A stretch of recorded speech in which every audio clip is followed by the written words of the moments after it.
সুধীর দর্শক বন্ধু, আপনারা দেখছেন একে নিউজ বাংলা। আর এই মুহূর্তে উপস্থিত রয়েছি কলকাতা হাইকোর্ট। মমতা ব্যানার্জির সরকার হেরে গিয়েছে, বিজেপি সরকার পশ্চিমবঙ্গে এসেছে। আর বিজেপি সরকার আসার পরে সেই সরকারের মন্ত্রিসভায় বেশ কিছু চমক প্রদান সিদ্ধান্ত নেওয়া হচ্ছে। বিশেষ করে এই সামনে ঈদুল আজহার অর্থাৎ বকরিদ, সেই বকরিদের সামনেই কুরবানি দেওয়ার উপরে বেশ কিছু নিষেধাজ্ঞা জারি করা হয়েছে। ইতিমধ্যেই 1950 সালের যে আইন আছে সেই আইনকে পশ্চিমবঙ্গে লাগু করা হচ্ছে। অর্থাৎ বলা হচ্ছে যে পশ্চিমবঙ্গে শাসনের আইন নয়, আইনের শাসন চলবে। হঠাৎ করে এই আইনের শাসন চলার ক্ষেত্রে পশ্চিমবঙ্গের বেশ কিছু যারা গরু পালন বা পশু পালন করেন, জীবন জীবিকা নির্বাহী করে, তারা কিন্তু চরম বিপদে পড়েছেন। ইতিমধ্যে আপনারা মিডিয়া এবং সোশ্যাল মিডিয়ার মাধ্যমে দেখেছেন যে তারা কান্নায় অনেক জায়গায় ভেঙে পড়েছেন। তারা বলছেন যে রাজ্য সরকার যদি নিয়মকে শিথিল না করে তাহলে আমাদের মৃত্যু ছাড়া কোনো রাস্তা নেই। আমরা এই প্রসঙ্গে কথা বলবো। আমাদের সঙ্গে রয়েছেন কলকাতা হাইকোর্টের বিশিষ্ট আইনজীবী সব্যসাচী চ্যাটার্জি মহাশয়।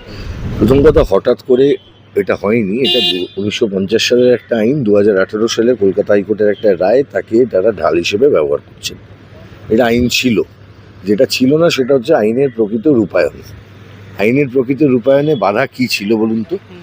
আজকে আপনি বলছেন যে গরু যদি আপনি কোরবানির জন্য ব্যবহার করেন তাহলে আপনাকে দুটো ডকুমেন্ট দিতে হবে, পঞ্চায়েত সমিতির সার্টিফিকেট আর একটা ওই ডাক্তারের সার্টিফিকেট। আচ্ছা, এটার জন্য আপনি সাধারণ মানুষ যিনি কিনে আনলেন গরুটা তাকে ধরছেন। আপনি গরু হাটগুলোতে এই সার্টিফিকেট আগে দেওয়া হতো না কেন? এই প্রশ্নটা করলেন না কেন? এই সার্টিফিকেট দেওয়া হতো না। আমি সরকারকে বলবো দুটো দিক দেখতে। দেখুন, এক, মানুষ সচেতন, মানুষ আইন মেনে চলবেন, মানুষ আইনের পক্ষে। আমাদের রাজ্যের মানুষ তারা শান্তিপ্রিয় মানুষ, তারা আইনের রূপায়ণ করবার জন্য তারা প্রস্তুত আছে। কিন্তু এই যে সরকারের ল্যাচেস ছিল আইনের ইমপ্লিমেন্টেশন দেখতে, আগের সরকারগুলো যারা কিনে নিয়েছেন তাদেরটা কী হবে? আমি সরকারকে বলবো, অনুরোধ করবো, যারা কিনে নিয়েছেন তাদের বিষয়টা একটু দেখা। দুই, যারা এইটার উপরে নির্ভর করে থাকেন, যাদের অর্থনীতি, যারা গো পালন করেন, তাদের অর্থনৈতিক দিকটাকে দেখা, তাকে ব্যালেন্স করা, এই কাজটা সরকারকে করতে হবে। সেটা আমার মনে হয় খুব জরুরি এবং এইভাবে সমস্যাটার সমাধান আমাদের করতে হবে। কিন্তু যে কথাটা উঠে আসছে, যেভাবে এটাকে রিপ্রেজেন্ট করানোর চেষ্টা হচ্ছে মানুষের মধ্যে, তাতে কিছু অংশের মানুষের সমাজে একটা তাদের যে অভিপ্রায়, সেখান থেকে বোঝা যাচ্ছে যে এরা উদ্দেশ্যটা এদের সৎ নয়। কিছু মানুষ, সরকার একটা কারণে করছেন কিন্তু তাকে নিয়ে প্রচারটা এমনভাবে করা হচ্ছে সেই অভিপ্রায়টা একদমই সৎ নয়। তারা চাইছেন যে যাতে করে এটাকে নিয়ে আবার একটা পরিস্থিতি গরম হয়। আমি বিশ্বাস করি পশ্চিমবাংলার মানুষ, পশ্চিমবাংলার সাধারণ মানুষ, তারা জানেন যে এই ধরনের অশান্তি করলে মানুষেরই ক্ষতি। যার জন্য সেই মানুষ আজকে তারা কিন্তু শান্তির পক্ষে তারা। আমি সরকারের কাছে অনুরোধ করব যে এই বিষয়গুলো মানবিক দৃষ্টিভঙ্গি থেকে এবং এইখানে সরকারের যে দায় আছে সবটা নিয়েই কিন্তু দেখা উচিত। বেশ কিছু পশুপালনকারী তারা বলছেন যে আমাদেরকে আত্মহত্যা করা ছাড়া কোনো পথ। হ্যাঁ, ঠিকই তো। আজকে যদি দুম করে একটা বিষয়কে নিয়ে, যেটা চলছিল না, আইনে আছে, আইনে অনেক কিছু থাকে, সেটা রূপায়ণ সরকারকে করতে হয়। সরকার এতদিন সেগুলো রূপায়ণের দিকে দৃষ্টি দেননি। নতুন সরকার দৃষ্টি দিতে চাইছেন, খুব ভালো, দৃষ্টি দিন, কিন্তু অন্ততপক্ষে যে মানুষ ক্ষতিগ্রস্ত হচ্ছেন সেই মানুষকে রক্ষা করার দিকে নজর দিন।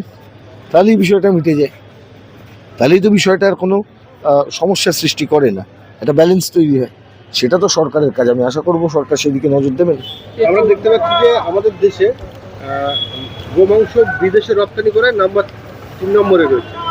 তো দেশের মানুষ খেতে পারবে না, অথচ আমরা রপ্তানি করে বিদেশে পাই। দেখুন, উদ্দেশ্যটা তো খুব স্পষ্ট, রপ্তানি করব, এখানকার মানুষ খেতে পাবে না, পাক না পাক, পুষ্টি, স্বল্প মূল্যের মাংস, এগুলি অনেক ফ্যাক্টর। এই ফ্যাক্টরগুলো যাতে মানুষের পক্ষে না যায় তার জন্যই কিন্তু আজকে সরকার এটা করতে চাইছেন।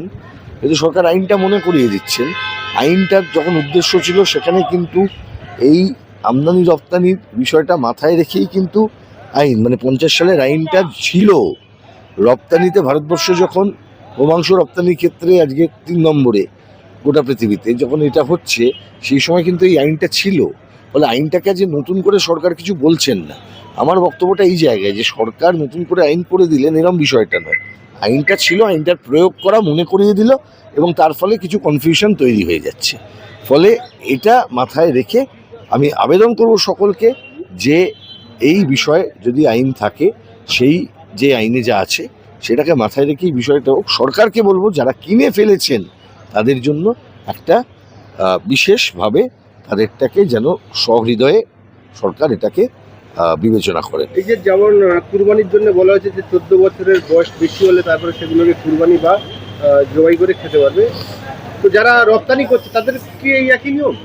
আমি বলছি, প্রথম কথা, আজকে জবাই করার ক্ষেত্রে যে নিয়ম আছে এখানে দেখবেন আইনের ব্যাখ্যা খুব পরিষ্কার করে বলা আছে কোনটা রপ্তানি করা যাবে, কোনটা জবাই করা যাবে।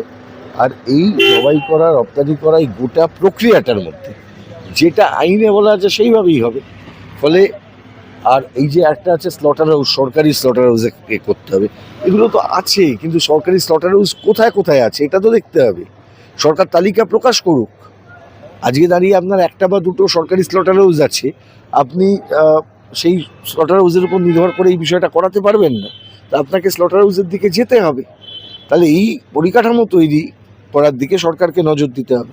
গতকাল মোহাম্মদ সেলিম সাহেব বললেন যে আমরা আইনি চলা হচ্ছে, সেই দিকে আমরা লড়াই করছি, আমাদের চেষ্টা হচ্ছে, আমরা হয়তো কালকে পরশুর মধ্যে বিষয়টা নিয়ে আমরা আজকে নবান্ন থেকে যে বিজ্ঞপ্তি জারি হচ্ছে যে ধর্মীয় যেগুলো ভাতা, মুয়াজ্জিন ভাতা, পুরোহিত ভাতা, এগুলো আমি স্বাগত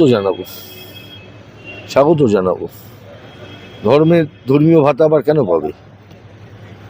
ইমাম সাহেবের বাড়ির ছেলেকে চাকরি দেওয়ার বন্দোবস্ত করুন সরকার, পুরোহিতের বাড়ির ছেলেকে চাকরি দেওয়ার বন্দোবস্ত করুন সরকার।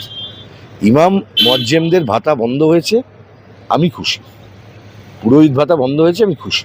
আমাদের প্রতিবেশী দেশ যখন চায়না, কোরিয়া, জাপান তারা টেকনোলজি থেকে বহু এগিয়ে যাচ্ছে, তখন আমাদের দেশের কে কি খাবে সেই নিয়ে ব্যস্ত, কোন মন্দির ব্যস্ত রাখা হচ্ছে, মানুষ ব্যস্ত নয়, মানুষকে ব্যস্ত রাখা হচ্ছে।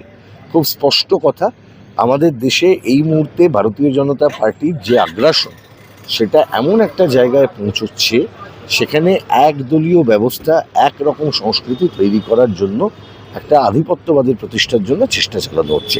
স্পষ্ট কথা, তাদের রাজনীতিটা আধিপত্যের রাজনীতি, সেটা তারা বিস্তার করতে চাইছেন। এই যে দেখুন না, আজকে আধিপত্য দেখানোর জন্য যেভাবে আপনার উচ্ছেদ, রেকলেস উচ্ছেদ যেটা শুরু হয়েছে, সর্বত্র হচ্ছে। আজকে এই রেকলেস উচ্ছেদ কেন করা হচ্ছে? আমার বক্তব্য হচ্ছে, আপনার কাছে অর্ডার আছে, কোর্টের অর্ডার, আপনি তুলবেন, নিশ্চয়ই তুলুন, কোনো অসুবিধা নেই। আপনি যে সময়টা দিন তাকে রিহ্যাবিলিট করুন। একজন হকার, তিনি গরিব মানুষ, তিনি যাবেন কোথায়? সরকারকে তো এই দিকটাকেও দেখতে হবে। আপনি তুলে দিলেন, আপনার কাছে বুলডোজার আছে, আপনি তুলে দিলেন। দিনের শেষে এটা করে সরকার যে পরিস্থিতিটা তৈরি করছেন, বহু মানুষকে কর্মহীন করার রাস্তা তৈরি করছেন। সরকার যদি ঠান্ডা মাথায় ব্যবস্থা একটু ভাবেন, চিন্তা করেন, এই কাজটাই করা যায় যদি এই উচ্ছেদ প্রক্রিয়া নিয়ে আরেকটু বিবেচনা করে কিভাবে তাকে রিহ্যাবিলিট করা যায়, তাকে কিভাবে পুনর্বাসন দেওয়া যায় তার বন্দোবস্ত।